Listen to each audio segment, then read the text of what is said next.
ഇപ്പോൾ ഹാർവാർഡിലും ഓക്സ്ഫോർഡിലും അടക്കം വേണമെങ്കിൽ നമ്മൾ മലയാളികൾക്ക് 0 ഫീൽ പഠിക്കാൻ പറ്റും. സ്കോളർഷിപ്പ് കമ്മിറ്റിയെ നമ്മളൊരു സംഭവമാണ് എന്ന് പ്രൂവ് ചെയ്ത് കഴിഞ്ഞ് കഴിഞ്ഞാൽ നമുക്ക് എല്ലാം ഫ്രീ ആയിട്ട്, ഫ്ലൈറ്റ് ടിക്കറ്റ് വരെ ഫ്രീ ആയിട്ട് കിട്ടാനുള്ള സാധ്യതകളൊക്കെ ഉണ്ട്. നമുക്ക് പഠിക്കാൻ തുടങ്ങുന്നതിൻ്റെ ആദ്യത്തെ വർഷം മുതൽ തന്നെ സ്റ്റൈഫൻഡ് കിട്ടുന്ന പ്രോഗ്രാമുകളുണ്ട്. അപ്പോൾ ജർമ്മൻ ഭാഷ നമുക്ക് തീരെ വേണ്ടല്ലോ അല്ലേ, അതൊന്ന് ഉറപ്പിച്ച് പറയാമോ, ഇങ്ങനെ തന്നെ ചിലർ ചോദിക്കാറുണ്ട്.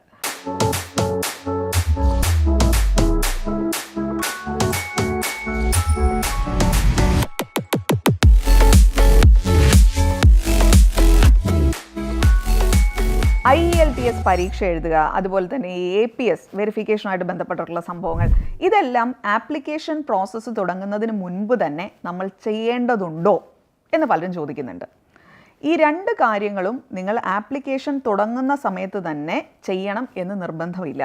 ഇത് ആപ്ലിക്കേഷൻ്റെ പ്രോസസ്സ് സ്റ്റാർട്ട് ചെയ്തിട്ട് ഓൺ ദ ഗോ നിങ്ങൾ ചെയ്തു പോകേണ്ട കാര്യങ്ങളാണ്. അപ്പോൾ ഇത് രണ്ടും റെഡിയാക്കി കയ്യിൽ വെച്ചിട്ടേ നമ്മൾ ആപ്ലിക്കേഷൻ പ്രോസസ്സ് തുടങ്ങൂ എന്നുള്ള രീതിയിൽ നിങ്ങൾ വാശി പിടിക്കേണ്ട.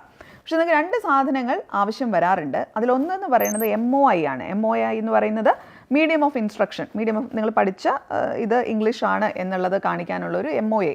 ഈ MOI നിങ്ങൾക്ക് പഠിച്ച സ്ഥാപനത്തിൽ നിന്ന് കിട്ടും. അതുപോലെ തന്നെ LOR എന്ന് പറഞ്ഞാൽ ലെറ്റർ ഓഫ് റെക്കമെൻഡേഷൻ എന്ന് പറയും. ഈ ലെറ്റർ ഓഫ് റെക്കമെൻഡേഷനും നിങ്ങൾ പഠിച്ച സ്ഥാപനത്തിൽ നിന്ന് എടുക്കാവുന്നതേ ഉള്ളൂ. അപ്പോൾ ഈ 2 കാര്യങ്ങളും നമ്മൾ ആപ്ലിക്കേഷൻ പ്രോസസ്സ് തുടങ്ങുന്ന സമയത്ത് ചില അവസരങ്ങളിൽ ആവശ്യം വരാറുണ്ട്. അതല്ലാതെ APSൻ്റെയും IELTSൻ്റെയും കാര്യത്തിൽ നിങ്ങൾ കൺഫ്യൂസ്ഡ് ആകേണ്ട ആവശ്യമില്ല. ഇനി അടുത്തത്, നമുക്ക് ഈ ജർമ്മൻ എഡ്യൂക്കേഷൻ എടുത്ത് പോകാനായിട്ട് IELTS പഠിച്ചും പോകാൻ പറ്റുമല്ലോ, അതായത് ഇംഗ്ലീഷ് ടോട്ട് പ്രോഗ്രാംസിന്. അപ്പോൾ ജർമ്മൻ ഭാഷ നമുക്ക് തീരെ വേണ്ടല്ലോ അല്ലേ, അതൊന്ന് ഉറപ്പിച്ച് പറയാമോ, ഇങ്ങനെ തന്നെ ചിലർ ചോദിക്കാറുണ്ട്. ഞങ്ങൾ പറയാം, ഈ IELTS മാത്രം പഠിച്ചുകൊണ്ട് നിങ്ങൾക്ക് ഇംഗ്ലീഷ് ടോട്ട് പ്രോഗ്രാംസ് എടുത്തു പോകാം, അത് ശരിയാണ്. പക്ഷേ നിങ്ങൾ ആ നാട്ടിൽ ചെന്ന് പിന്നീടുള്ള ജീവിതകാലം അവിടെ തന്നെ തുടരണം എന്നാഗ്രഹിച്ച് അവിടെ തന്നെ ഒരു കരിയർ ബിൽഡ് ചെയ്യണം എന്നൊക്കെ ആഗ്രഹിക്കുന്ന വ്യക്തിയാണ് എങ്കിൽ ജർമ്മൻ ഭാഷ ശരിക്കും നിങ്ങൾക്ക് ആവശ്യമാണ്. ലീഗലി പോകാൻ ആവശ്യമില്ല, കാരണം നിങ്ങൾ ഇംഗ്ലീഷ് ടോട്ട് പ്രോഗ്രാമിനാണ് പോകുന്നത്. സോ ജർമ്മൻ ഭാഷ നിർബന്ധമല്ല. പക്ഷെ അവിടെ തന്നെ നിങ്ങൾ ജീവിച്ചു പോകാൻ ആഗ്രഹിക്കുന്നുവെങ്കിൽ ജർമ്മൻ ഭാഷ നിർബന്ധമാണ്. അപ്പം അത് എത്രയൊക്കെ ആൾക്കാർ അതൊന്നും വലിയ കുഴപ്പമൊന്നുമില്ല ബാക്കിയൊക്കെ എന്ന് പറഞ്ഞു കഴിഞ്ഞാലും ഞാൻ പറയും നോ, നിങ്ങൾക്ക് ഭാഷ ആവശ്യമാണ്. അപ്പോൾ നിങ്ങൾക്ക് അതിനെ 2 രീതിയിൽ കൺസിഡർ ചെയ്യാം. ഒന്നെന്ന് പറയുന്നത്, നിങ്ങൾ അവിടെ ചെന്നതിന് ശേഷം ജർമ്മൻ ഭാഷ നിങ്ങൾ പഠിച്ചെടുക്കുന്നു. അപ്പം അവിടെ നിങ്ങൾ കാണുന്ന സംസാരിക്കുന്ന ആളുകളിൽ ഒത്തിരി ജർമ്മൻസ് ഉണ്ടല്ലോ, നിങ്ങൾ ജർമ്മനിയിലല്ലേ പോകുന്നത്. അപ്പം കൂടിയാടി നിന്ന് നമ്മൾ ഭാഷ പഠിക്കുക എന്ന് പറയില്ലേ, ആ രീതിയിൽ പഠിക്കാം. ഇനി അവിടെ ചെന്നതിന് ശേഷം ജർമ്മൻ ക്ലാസ്സുകൾ അറ്റൻഡ് ചെയ്ത് തന്നെ ജർമ്മൻ ഭാഷ പഠിച്ചെടുക്കുന്ന ആളുകളുണ്ട്, അതും ഒരു വഴിയാണ്. പിന്നെ വേറൊരു ഓപ്ഷൻ എന്ന് പറയുന്നത്, നിങ്ങൾ ജർമ്മനിക്ക് പോകണം എന്ന് ആഗ്രഹിക്കുകയാണ് എങ്കിൽ എത്രയോ ആപ്പുകളും മറ്റും ഇല്ലേ ഇപ്പോൾ, അതുപോലെ തന്നെ ഫ്രീ ആയിട്ടുള്ള യൂട്യൂബ് വീഡിയോസ് ഇല്ലേ, ഇതൊക്കെ നോക്കിയിട്ട് ഇപ്പോഴേ നിങ്ങൾക്ക് പഠിച്ചു തുടങ്ങിക്കൂടെ? എന്തിനാണ് നിങ്ങൾ അതൊന്നും എനിക്ക് ആവശ്യമില്ല എന്ന് പറയുന്നൊരു മൈൻഡ് സെറ്റിലേക്ക് എത്തുന്നത്? അങ്ങനെ ചെയ്യണ്ട, നിങ്ങൾക്ക് ഈ ഭാഷ എപ്പോഴായാലും ആവശ്യം വരും. ഇനി അടുത്തത്, ഇത് നമ്മൾ ഈ ട്യൂഷൻ ഫീ ഫ്രീ, അതായത് ഫ്രീ എഡ്യൂക്കേഷൻ എന്നാണല്ലോ പറയുന്നത്. അപ്പോൾ ഈ ഫ്രീ എഡ്യൂക്കേഷൻ എന്ന് പറയുമ്പോൾ കയ്യിൽ നിന്ന് 5 പൈസ ചിലവാക്കാതെ നമുക്ക് പോകാൻ പറ്റുമോ? ഒരിക്കലുമില്ല. ഇതിന് മുമ്പും പല പ്രാവശ്യം ഞാൻ നിങ്ങൾക്ക് പറഞ്ഞു തന്നിട്ടുള്ള കാര്യമാണ്, പക്ഷെ ഒന്നുകൂടെ വ്യക്തമാക്കി പറഞ്ഞു തരാം. നിങ്ങൾക്ക് ഈ ട്യൂഷൻ ഫീ ഫ്രീ ആണെന്ന് പറയുമ്പോഴത്തേനും നമ്മൾ കോളേജിൽ അടയ്ക്കുന്ന ഒരു ട്യൂഷൻ ഫീ, ഇപ്പം നമ്മൾ സ്കൂളിലായാലും കോളേജിലായാലും നാട്ടിൽ നമ്മൾ ട്യൂഷൻ ഫീ അടയ്ക്കത്തില്ലയോ, അതുപോലെ നമ്മൾ ജർമ്മനി പോകുമ്പോൾ അവിടുത്തെ ഒരു യൂണിവേഴ്സിറ്റിയിൽ നമ്മൾ അടയ്ക്കേണ്ടി വരുന്നൊരു ഫീ ഉണ്ടാവില്ലേ, ആ ഫീ ആണ് വേവ്ഡ് ആയി പോകുന്നത്, അതാണ് അവിടെ ഫ്രീ ആവുന്നത്. പക്ഷെ അതിന് പകരമായി നമ്മൾ അവിടെ ഒരു ചെറിയ തുക അടയ്ക്കേണ്ടി വരും. അതിൻ്റെ പേര് സെമസ്റ്റർ കോൺട്രിബ്യൂഷൻ എന്നുള്ളതാണ്. ഈ സെമസ്റ്റർ കോൺട്രിബ്യൂഷൻ നമ്മളൊരു ചെറിയ തുക അടയ്ക്കുമെങ്കിലും ആ തുകയിൽ നിന്ന് തന്നെ നമ്മുടെ ഈ അതിനകത്തുള്ള ജർമ്മനിക്കകത്തുള്ള യാത്രയൊക്കെ ഇല്ലേ, മെട്രോ, അങ്ങനെയുള്ള പല കാര്യങ്ങളും അതിൽ കവേർഡായി പോകുന്നൊരു സിസ്റ്റമൊക്കെ ഉണ്ട്. അപ്പോൾ അതിനൊരു എമൗണ്ട് വരും. പിന്നെ വരുന്നത് ബ്ലോക്ക്ഡ് അക്കൗണ്ടാണ്. ഈ ബ്ലോക്ക്ഡ് അക്കൗണ്ട് ഏകദേശം ഒരു 12 ലക്ഷത്തോളം നമ്മൾ ബ്ലോക്ക്ഡ് അക്കൗണ്ട് കാണിക്കേണ്ടി വരും. ഈ ബ്ലോക്ക്ഡ് അക്കൗണ്ട് എന്ന് പറയുമ്പോഴത്തേനും ഇത് നമ്മൾ അവിടെ ആർക്കെങ്കിലും കൊടുക്കുന്നതല്ല, മറിച്ച് നമ്മൾ അവിടെ ചെന്ന് നമുക്കൊരു ജീവിത ചെലവില്ലേ, ഇതിന് വേണ്ടിയിട്ട് മാസാമാസം അവിടെ ചെന്നതിന് ശേഷം നമുക്ക് പതുക്കെ നമ്മുടെ അക്കൗണ്ടിൽ നിന്ന് വലിച്ചെടുത്ത് നമ്മുടെ ചിലവുകൾ നടത്തി പോകാനായി നമ്മൾ കാണിക്കേണ്ട എമൗണ്ടാണ് ഈ ബ്ലോക്ക്ഡ് അക്കൗണ്ട് എന്ന് പറയുന്ന എമൗണ്ട്. പിന്നെ വരുന്നത്, നിങ്ങൾ ഏത് ഏജൻസി ത്രൂ ആണോ പോകുന്നത് ആ ഏജൻസിയുടെ ഫീ കാര്യങ്ങൾ. പിന്നെ നിങ്ങൾ ചിലപ്പം ഈ IELTS എന്ന് പറയുന്ന പരീക്ഷയ്ക്ക് വേണ്ടിയിട്ടൊരു കോച്ചിങ്ങിന് പോകുന്നുണ്ടാവും, അതിൻ്റെ ഒരു ഫീസ് വരും. ആ പരീക്ഷ എഴുതുന്നതിൻ്റെ എക്സാം ഫീസ് വരും, APS പോലുള്ള കാര്യങ്ങൾക്ക് വേണ്ടി ചെയ്യേണ്ട ഫീസ് വരും, പിന്നെ ഫ്ലൈറ്റ് ടിക്കറ്റ് വരും. ഇങ്ങനെ എല്ലാ കാര്യങ്ങളും കൂടി ചേർക്കുകയാണ് എങ്കിൽ ഞാൻ പറയും ഒരു 16 lakhsോളം നമ്മളൊരു ആവറേജ് ബഡ്ജറ്റ് ഇടണം ഇതിന് വേണ്ടിയിട്ട്, നമ്മൾ ജർമ്മൻ യാത്രയ്ക്ക്.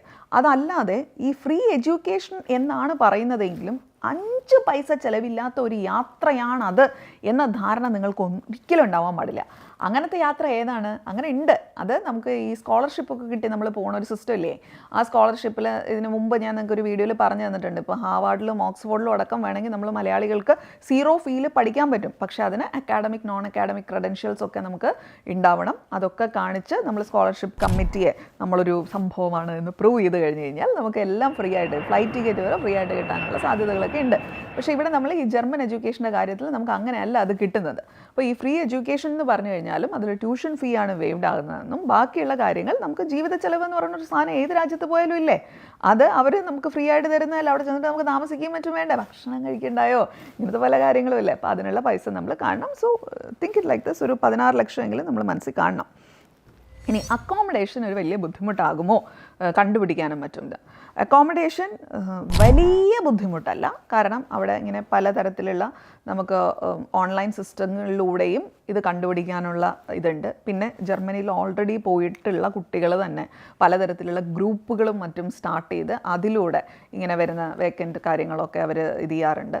പിന്നെ അങ്ങനത്തെ ഒരു കൂട്ടായ്മ നിലനിൽക്കുന്നത് കൊണ്ട് തന്നെ വലിയ ബുദ്ധിമുട്ടുകളില്ലാതെ, ഇപ്പം ചില രാജ്യങ്ങൾ എന്ന് പറയുന്നത് അക്കോമഡേഷൻ ഭയങ്കര ബുദ്ധിമുട്ടാണ്. അപ്പം അത്രയും ബുദ്ധിമുട്ട് ജർമ്മനിക്ക് ഇല്ല. ഇനി അടുത്തത്, നമുക്ക് ഈ ജോലി കണ്ടുപിടിക്കാനുള്ള ബുദ്ധിമുട്ടുണ്ടാകുമോ ജർമ്മനിയിൽ നിന്നൊരു ചോദ്യമുണ്ട്. നമ്മൾ സാധാരണ പറയുന്ന പോലെ തന്നെ ഇപ്പോൾ ലിങ്ക്ഡിൻ അല്ലാതെ ഇൻഡീഡ്, അങ്ങനെ കുറേ സൈറ്റുകളുണ്ട്. ഇവിടെ ഞാൻ കുറച്ചെണ്ണം മെൻഷൻ ചെയ്തേക്കാം.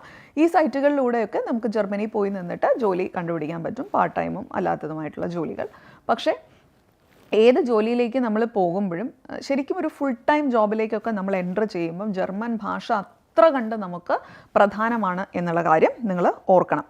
പിന്നെ എങ്ങനെയാണ് ബഡ്ജറ്റൊക്കെ കയ്യിൽ നിൽക്കുമോ, നമുക്ക് കുറച്ച് പൈസയൊക്കെ വീട്ടിലേക്ക് അയക്കാൻ പറ്റുമോ എന്ന് ചോദിക്കുന്നുണ്ട് ആളുകൾ. ഇത് 15-16 ലക്ഷം രൂപ നമുക്ക് പോകാനായിട്ട് ചിലവ് വരുമെങ്കിലും നമ്മൾ ചില പ്രോഗ്രാമുകൾ എടുത്ത് പോകുമ്പോൾ നമുക്ക് പഠിക്കാൻ തുടങ്ങുന്നതിൻ്റെ ആദ്യത്തെ വർഷം മുതൽ തന്നെ സ്റ്റൈഫൻഡ് കിട്ടുന്ന പ്രോഗ്രാമുകളുണ്ട്. ഇനി വേറെ ചിലതെന്ന് പറയുന്നത് സ്റ്റൈഫൻഡ് ആയിരിക്കില്ല, നമ്മൾ പാർട്ട് ടൈം ജോലി ചെയ്തിട്ട് നമുക്ക് പൈസ ഉണ്ടാക്കാൻ പറ്റും. അങ്ങനത്തെ ഇതുണ്ട്. ഇത് ലീഗലാണ് കേട്ടോ, ഇല്ലീഗൽ പരിപാടിയല്ല പറയുന്നത്, ലീഗൽ പരിപാടിയാണ്.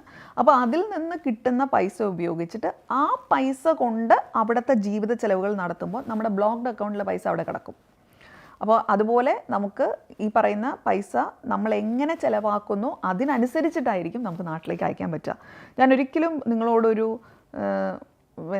മനക്കോട്ട ഇങ്ങനെ കെട്ടാനായിട്ട് പറയില്ല, അല്ലെങ്കിൽ ഒരു ബോഗസ് ആയിട്ടുള്ളൊരു സാധനം കണ്ടിട്ട് പോകാൻ. നോ, നിങ്ങൾ പ്രാക്ടിക്കലായിട്ട് തന്നെ ചിന്തിക്കുക. നിങ്ങൾക്ക് എല്ലാവർക്കും പോയി ഇറങ്ങിയ ഉടനെ തന്നെ നാളെ ജോലി കിട്ടും. It's not going to happen like that. നിങ്ങൾ ഓരോരുത്തരുടെയും സ്കിൽ സെറ്റുകളും നിങ്ങൾ എന്ത് തരം ജോലിക്കാണ് അപ്ലൈ ചെയ്യുന്നത് എന്നുള്ളതും ഒക്കെ ഇതിനകത്ത് പ്രധാനപ്പെട്ട ഒരു ഘടകമാണ്. അതിനനുസരിച്ചാണ് കിട്ടുക. അപ്പോൾ പ്രതീക്ഷയോടെ നിങ്ങളുടെ സ്കില്ലുകളെല്ലാം ഡെവലപ്പ് ചെയ്ത് വളരെ കോൺഫിഡൻസോടുകൂടി ഓരോ കാര്യത്തിനെയും അപ്രോച്ച് ചെയ്യാൻ ശ്രമിക്കുക. ഓരോ വ്യക്തികൾക്കനുസരിച്ചിരിക്കും ബാക്കി നിങ്ങളുടെ ഭാവി എങ്ങനെ മുമ്പോട്ട് പോകുന്നു എന്നുള്ളത്. നിങ്ങളൊന്ന് കൃത്യമായിട്ടൊക്കെ ബഡ്ജറ്റ് ചെയ്ത്, ഇപ്പോൾ ബഡ്ജറ്റൊക്കെ ചെയ്യാനായിട്ട് എന്തോരം ആപ്പുകളും മറ്റും അവൈലബിൾ ആണ്. അങ്ങനെ എന്തെങ്കിലുമൊക്കെ ഒരു ആപ്പിൻ്റെയൊക്കെ സേവനം ഉപയോഗിച്ചുകൊണ്ട് വേണമെങ്കിൽ നിങ്ങൾക്ക് ലൈഫിൽ നിങ്ങളുടെ ഫൈനാൻസ് കാര്യങ്ങളൊക്കെ ബഡ്ജറ്റ് ചെയ്യാം. ഇങ്ങനെയൊക്കെ ബഡ്ജറ്റ് ചെയ്ത് മിച്ചം പിടിച്ചൊക്കെ പോവുകയാണെങ്കിൽ നിങ്ങൾക്ക് കുടുംബത്തെ ചെറിയ പ്രായം മുതൽ സപ്പോർട്ട് ചെയ്യാൻ സാധിക്കുന്ന ഓപ്ഷൻ ഉണ്ട്. പക്ഷേ എല്ലാവർക്കും സാധിക്കുമോ എന്ന് ചോദിച്ചു കഴിഞ്ഞാൽ അത് അവരവരുടെ കപ്പാസിറ്റി പോലെ ഇരിക്കും. അപ്പോൾ ഇതൊക്കെയാണ് എന്നോട് ഇവർ പറഞ്ഞ, അതായത് ഈ കോൾസ് പിക്ക് ചെയ്യുന്ന ആൾക്കാർ എന്നോട് പറഞ്ഞ കുറേ കാര്യങ്ങൾ. അതായത് വിളിക്കുമ്പോൾ കുട്ടികൾ ചോദിക്കുന്ന സംശയങ്ങൾ അല്ലെങ്കിൽ പാരൻസ് ചോദിക്കുന്ന സംശയങ്ങളാണ് ഇതൊക്കെ. അപ്പോൾ അതുകൊണ്ടാണ് ഇതെല്ലാം കൂടെ ചേർത്തിട്ട് ഞാനൊരു വീഡിയോ ഉണ്ടാക്കിയത്. ഇനി വേറെ എന്തെങ്കിലുമൊക്കെ കാര്യങ്ങൾ സംശയങ്ങൾ ഉണ്ട് എങ്കിൽ ഒന്നുകിൽ നിങ്ങൾക്ക് കാംബ്രിയ അഡ്മിഷന് ഡയറക്റ്റായിട്ട് കോൺടാക്ട് ചെയ്യാവുന്നതാണ്. അതല്ലാന്നുണ്ടെങ്കിൽ ഈ വീഡിയോയുടെ താഴെ നിങ്ങൾ കമൻസ് ഇടുക. ആൻഡ് ഓൾവേസ് റിമെമ്പർ, ഈ ജർമ്മൻ യാത്ര എന്നൊക്കെ പറയുന്നത് ഇന്ന് വിചാരിച്ചാൽ നാളെ കയറി പോകാൻ പറ്റുന്ന പരിപാടിയല്ല. അതൊരു ടൈം കൺസ്യൂമിങ് പ്രോസസ്സാണ്. നമ്മളൊരു അഡ്മിഷന് വേണ്ടിയിട്ടൊക്കെ അപ്ലൈ ചെയ്ത് ഇട്ട് കഴിഞ്ഞ് കഴിഞ്ഞാൽ ഓഫർ ലെറ്റർ കിട്ടാൻ വേണ്ടിയിട്ട് കുറച്ച് സമയം താമസിക്കും. അത് അല്ലാണ്ട് ഇപ്പോൾ പെട്ടെന്ന് കയറി പോകണം എന്ന ആഗ്രഹമുള്ളവർ ജർമ്മനിയെ ഒരു പോകാനുള്ളൊരു രീതിയിൽ തന്നെ നിങ്ങൾ കൺസിഡർ ചെയ്യേണ്ടതെന്നാണ് എനിക്ക് പറയാനുള്ളത്. അപ്പോൾ ഓരോന്നിനും അതിൻ്റേതായിട്ടുള്ള സമയമുണ്ട്, അത്രയും പേഷ്യൻസോടുകൂടി നിങ്ങൾ കാത്തിരിക്കണം. പിന്നെ മറ്റൊരു രാജ്യത്തേക്ക് നമ്മൾ അപ്ലൈ ചെയ്തിട്ട് അവർ നമുക്കൊരു ഗ്രീൻ സിഗ്നൽ തന്നാലേ ഇവിടെ നിന്ന് പോകാൻ പറ്റുള്ളൂ. അല്ലാതെ നമ്മളിവിടെ കിടന്ന് എത്ര വാശി പിടിച്ചാലും നമ്മൾ പോയേ പറ്റുള്ളൂ എന്ന് പറഞ്ഞിട്ട് ഒന്നും നടക്കാൻ പോണില്ല. ഈ പ്രോസസ്സ് അതിൻ്റേതായ സമയം അനുസരിച്ച് മാത്രമേ നടക്കുകയുള്ളൂ. അതിനനുസരിച്ച് നിങ്ങൾക്ക് മുമ്പോട്ട് പോകാനും പറ്റുള്ളൂ. Keep going. Happy learning.